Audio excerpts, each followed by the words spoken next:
10 करोड़ साल पहले एक छोटा सा एस्टेरॉयड का टुकड़ा जो अंतरिक्ष से आ रहा था वह पृथ्वी से लगभग 20 करोड़ मील दूर मार्स और जुपिटर प्लैनेट के बीच बने एक छोटे से ग्रह में घूम रहे एक बड़े एस्टेरॉयड से टकराता है।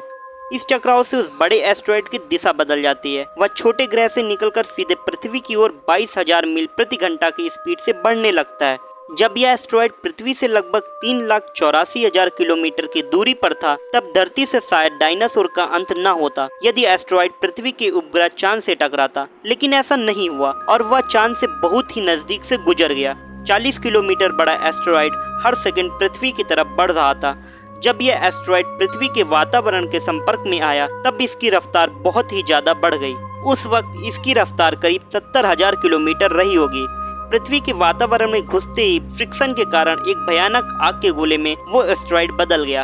इसकी रफ्तार इतनी थी कि सिर्फ 4 मिनट में अटलांटिक महासागर को पार कर लिया। कुछ ही क्षण में यह एस्टेरॉयड गल्फ ऑफ मैक्सिको के पास जमीन से टकराता है और लगभग 35,000 डिग्री सेल्सियस की एनर्जी वाला एक भयानक ब्लास्ट होता है। इस टकराव का विस्फोट लगभग 10 हाइड्रोजन बम के ब्लास्ट के बराबर था। यह ब्लास्ट इतना भयानक था कि इसके टकराते ही लाखों टन धातु अंतरिक्ष में चली गई। टकराव वाली जगह पर करीब 180 किलोमीटर चौड़ा और 20 किलोमीटर गहरा गड्ढा बन गया। 16 मिनट बाद इस टकराव की वजह से धरती में भूकंप आने लगे और समुद्र में सुनामी आ गई। भूकंप की वजह से धरती में ज्वालामुखी फटने लगी और डायनासोर का विनाश शुरू हो गया।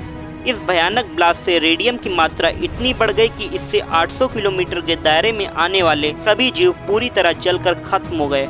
लेकिन अब आप सोच रहे होंगे कि उड़ने वाले डायनासोर तो बच सकते थे, पर जो मेटल धरती से अंतरिक्ष में उड़कर जा रहे थे वो ग्रेविटी के कारण आग के गोले बनकर वापस आने लगे और लगभग सब जीव खत्म हो गए।